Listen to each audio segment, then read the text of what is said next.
আর্যগড়? হ্যাঁ, আর্যগড় থেকে বেরোবো। হ্যাঁ, তো বলো এবার। বলছি ওটা হয়েছে কি বলতো, ও 2টো অব্দি পেশেন্ট দেখেছে, ঠিক আছে। রাত্রি পেশেন্ট 2টো? রাত্রি 2টো, ঠিক আছে। আচ্ছা। 2টো অব্দি পেশেন্ট ডেকেছে, দেখে রুমে এসে অনলাইনে অর্ডার করে 4জন বন্ধু মিলে খেয়েছে, ডিনার হুম করেছে। হুম করে ও খুব টায়ার্ড ছিল, যেহেতু 36 ঘন্টা ডিউটি ছিল, হুম টায়ার্ড ছিল। ও কি করেছে, ওই সেমিনার রুমে গিয়ে হুম শুয়ে পড়েছে একটা রেড কালারের ব্ল্যাঙ্কেট ঢাকা দিয়ে। হুম। কিন্তু তারপরে মানে সেমিনার রুমে এমনি কি তোমাদের ওরকম সেমিনার রুমে টুমে ঘুমানো হয়? মানে আমি যদিও কোনো আইডিয়া নেই, ওই জন্য জিজ্ঞেস করছি। না, এবার একটা রেসিডেন্টের ডক্টর রুমস থাকেই, আচ্ছা। বুঝতে পেরেছিস, তারপরেও সেমিনার থাকে। এবার হুম। সেমিনারে একটা বেড থাকে, আর আচ্ছা ডক্টরস রুমে 2টো 3টে যেরকম বড় ঘর হবে সেরকম বেড পাতা থাকে। আচ্ছা আচ্ছা। মেনলি ডক্টরস রুমে শোয়ার কথা, ঠিক আছে। হুম হয়েছিল কি, ওকে বডিটা পাওয়া গেছে সেমিনার রুমে, হুম কিন্তু ঘুমাচ্ছিল ডক্টরস রুমে। যে রুমটা তোর এখন ভাঙা হয়েছে, দেখেছিস রুমটা ভেঙেছে, হুম হুম হুম হুম, একটা ভিডিও ঠিক দেখছিলাম। বাথরুমের পাশেই, হুম ঠিক আছে। মানে বাথরুমটাকে অজুহাত দিয়ে হুম ওই রুমের দেয়ালটা ভেঙে দিয়েছে। অ্যাকচুয়াল কাণ্ডটা ঘটেছে তোর ইয়েতে, ওই রুমটার ভেতরে, ডক্টর রুমে? ডক্টরস রুমে। ডক্টরস রুমে ঘটনাটা ঘটেছে, ওই বডিটাকে তো ডক্টর ধস্তাধস্তি। রুমে ওই দিন আর কেউ ছিল না, খালি মানে অনলি ওই দিদিটাই ঘুমাচ্ছিল?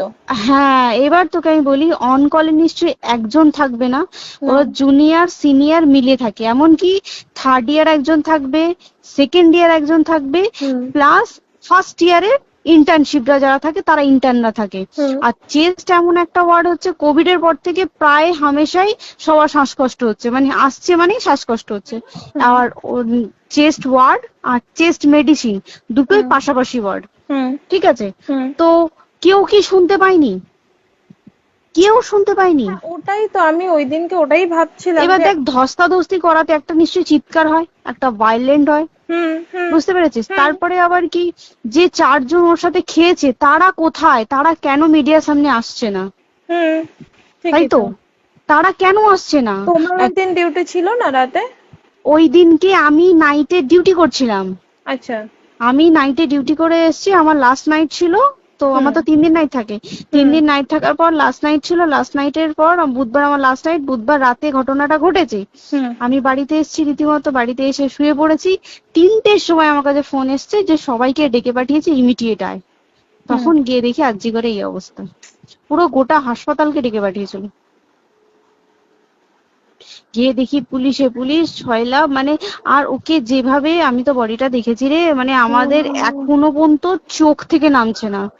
রীতিমতো মনে হচ্ছে মেয়েটা যেন আমাদের পাশে পাশে ঘুরছে, হুম একদম হুম হুম এরকম, মানে মানে অদৃশ্যমান, মানে আমরা এরকম ভাবতে পারছি না যে এরকম ভূত হুম থাকে বা একটা স্পিরিট থাকে বা কিছু।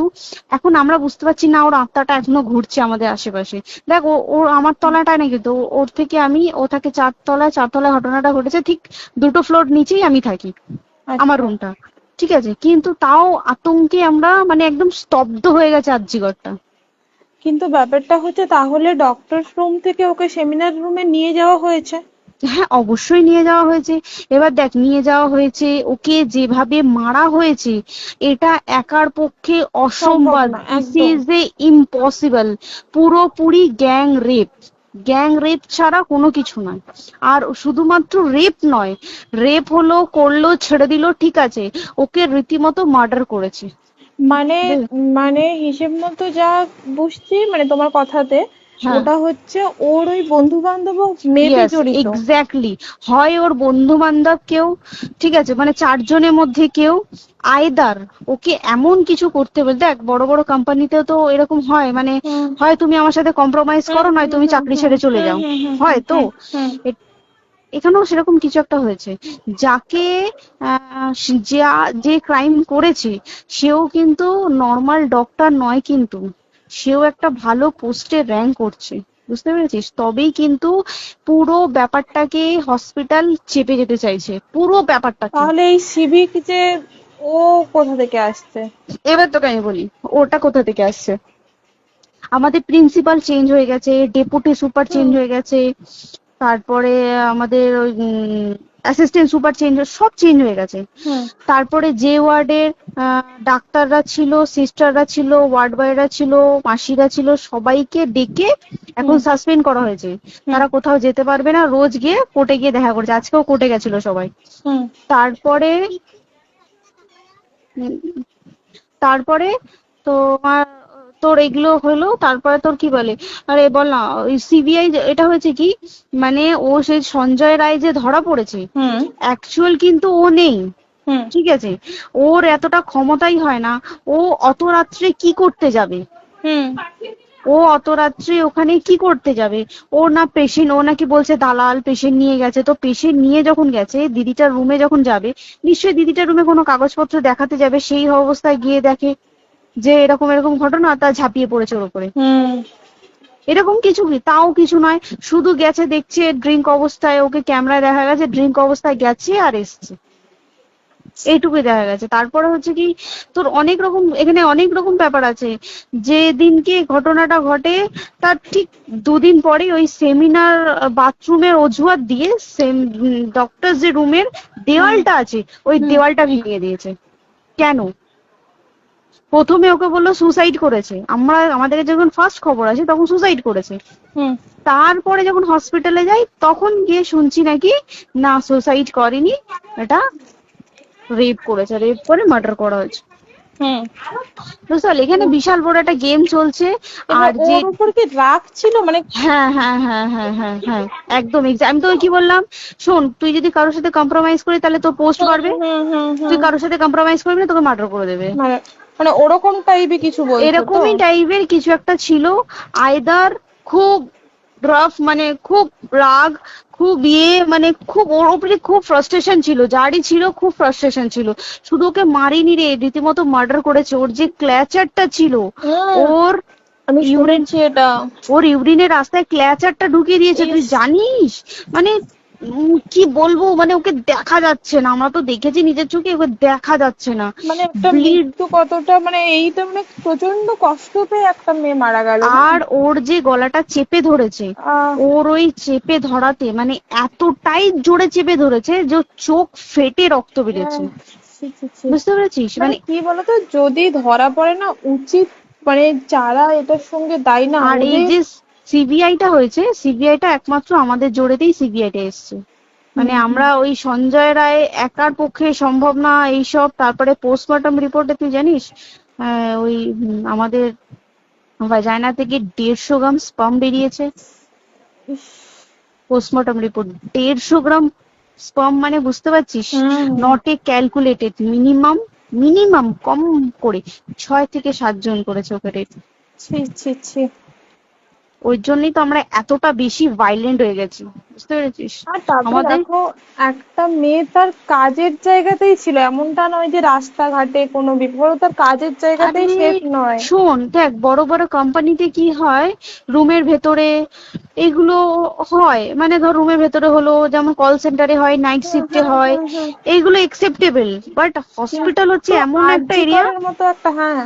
আরজিকর বলে না, যে কোনো হাসপাতালে কেউ যদি স্ব ইচ্ছায় কারোর সাথে রিলেশনশিপে গিয়ে করতে চায় সেটা আলাদা জিনিস, কিন্তু হুম ঠিক আছে, কিন্তু কেউ কারো বিরুদ্ধে এইভাবে করতে পারে না রে। তুই জানিস না, মানে ওয়ার্ডে দেখ, কম বেশি আমরা সবাই ঘুমাই, কম বেশি আমরা সবাই জেগে থাকি, জেগে তো থাকি, তাতে কি কেউ শুনতে পায়নি? তার কি একদম ভাইলেন্স ছিল না? যদি কেউ না শুনতে পারে তাহলে ওর খাবারে কেউ কিছু মিশিয়েছিল, হুম তাই কি না?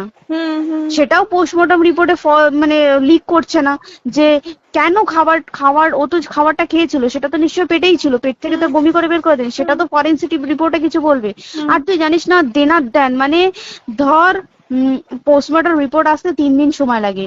ও যেদিনকে মরেছে ঠিক তার পরের দিনকে বিকালবেলা পোস্টমর্টম রিপোর্ট বার করে দিয়েছে, মানে বডি বার করো আর পোড়াও, হুম 10 সেকেন্ডের মধ্যে ওর বাড়িতে নিয়ে গেছে, তারপরে বডি পুড়িয়ে দিয়েছে।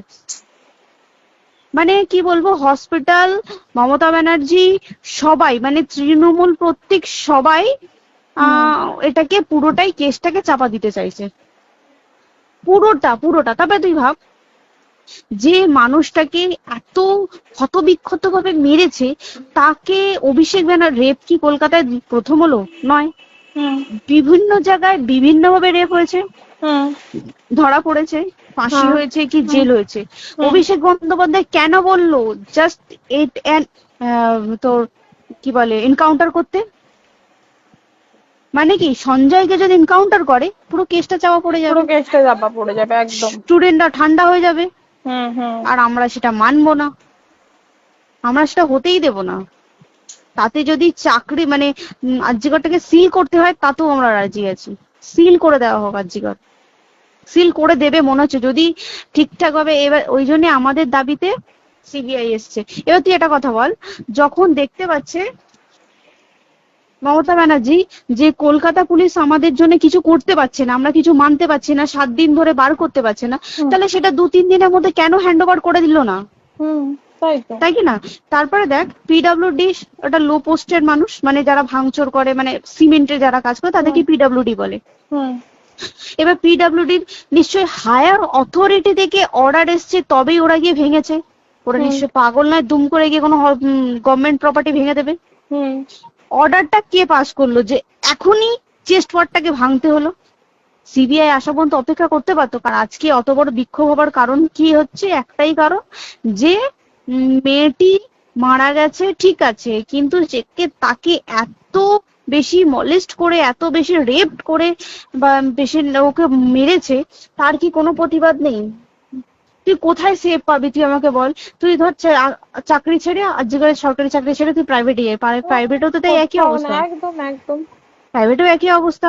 তুই কোনো চায়ের দোকান খুলে বসবি, অনার্সশিপে তুই বসলেও তাও এসে তো হাজার ছেলেরা থাকে, হুম হাজার ছেলেরা টিস করে, তুই কোথায় কি করবি? তাহলে আমাদের সেফটি কোথায়? আমাদের মুখ্যমন্ত্রী মমতা ব্যানার্জি সে একটা লেডি হয়ে তাহলে আমাদের কি সেফটি দিয়েছে? আমাদের কি লক্ষ্মী ভান্ডার দিলে this is a problem solve? পুরো মাসের আমাদের কি সব খরচা চলে যায় লক্ষ্মী ভান্ডারে? জানি না, আই ডোন্ট নো, মানে আমরা প্রচুর ক্ষেপে আছি, প্রচুর, মানে এর বিচার না চাওয়া পর্যন্ত তা তুই ঠিকই তো। ভেবে চল কি এটা সলভ হবে না। আমরা মানে বিচার আমি নিয়ে আমি কথা বলবো। 2 দিন ধরেই ভাবছিলাম তোমাকে ফোন করবো, কিন্তু মানে এটা ওটাতে হয়ে উঠছে না। আর তোমাকে তো হুম। আমি ওই দিন রাতেই হোয়াটসঅ্যাপ করলাম না। হ্যাঁ হ্যাঁ এবার হ্যাঁ তখনই না আমি ব্যাপারটা অতটা বুঝতে পারিনি, আর আমার তার পরের দিনই ভোরবেলা ডিউটি। তা হ্যাঁ, আমি খুব তারপর সাবধানে থাকিস রে, আর খুব বলো না, সাবধানে না না। থাকিস। হ্যাঁ তাই তো, এখন মানে আর তোমরাও সাবধানে থাকো সবাই। কি বলবো বল, কিছু বলার নেই। দেখ আমাদের মধ্যবিত্ত মানুষরা আমাদের চাকরি করে খেতেই হবে, সোজা কথা, একদম একদম। তাই কিনা বল? বাবা এত হুম, পুঁজি নেই যে বসে অত বসে খাবো, ঠিক আর আছে? সেই মেন্টালিটিও নেই। পুঁজি হ্যাঁ যদিও থাকে, মেন্টালিটিও নেই হ্যাঁ যে এবার বাবার তুই, পুঁজিতে খাবে। এবার একটা কথা তুই বল, চাকরিটা কোথায় গিয়ে করবো তুই একটা বল? কোন সেটাই। স্টেটে গিয়ে চাকরি করবো তুই আমাকে বল? ওই যেমন, মানে এটা হয়তো আমার মা যেমন বাড়ি থেকে 7টার মধ্যে ঢুকে যাও, দিদিকে তো ধরো অনেক রাত অব্দি 9টা, 9:30, 10টা অব্দি ল্যাবে থাকতেই হয় না। এবার তুই কি করবি কি বল, কি করবে করবি? বলো তো, এখন কিছু নেই। করার আছে? দেখ ল্যাবেও তো সব ছেলেরা আছে, ছেলে হ্যাঁ আছে মেয়ে আছে, তুই একদম। কাকে বারণ করবি? তুই কাকে বিশ্বাস করবি? তুই বল, তুই ধর কলিগদের সাথে খেতে বসেছিস, ঠিক আছে, তোর টিফিনটা যদি কেউ চাইলো তুই তাকে না দিয়ে পারবি? না একদমই, আর কার মনে যে কি আছে সেটাই তো খুব কি বলবি সমস্যা। বল? এবার তুই বল খাবারটা যে খাবি, তোর টিফিন কেউ চাইলো বা তোকে যদি কেউ বললো কে একটু একটু খা, যেমন আমরা শেয়ারে হয় স্কুলে হ্যাঁ যেটা আমাদের আমাদেরও শিখে হয়, এসেছি, যেটা হ্যাঁ স্বাভাবিক, এটা সবারই এটা তো হয়। স্বাভাবিক। তুই বল তাতে যদি এরকম অবস্থা হয় তাহলে কি করবে মানুষ, তুই আমাকে বল? আজকেও তো তাই আমাদের দেখ না, 11টা থেকে আমাদের তোর ক্যান্ডেল দিয়ে হোয়াইট ড্রেস হুম। পরে সব শ্যামবাজারে একতা হবে। এখন আবার বৃষ্টি শুরু হয়েছে, কে জানে বৃষ্টি, কি প্রচুর বৃষ্টি শুরু হলো। কি হুম, হবে জানি না আমি। ঠিক আছে গো, টাটা। হ্যাঁ হুম চল টাটা। হুম হুম হুম। হুম, হুম।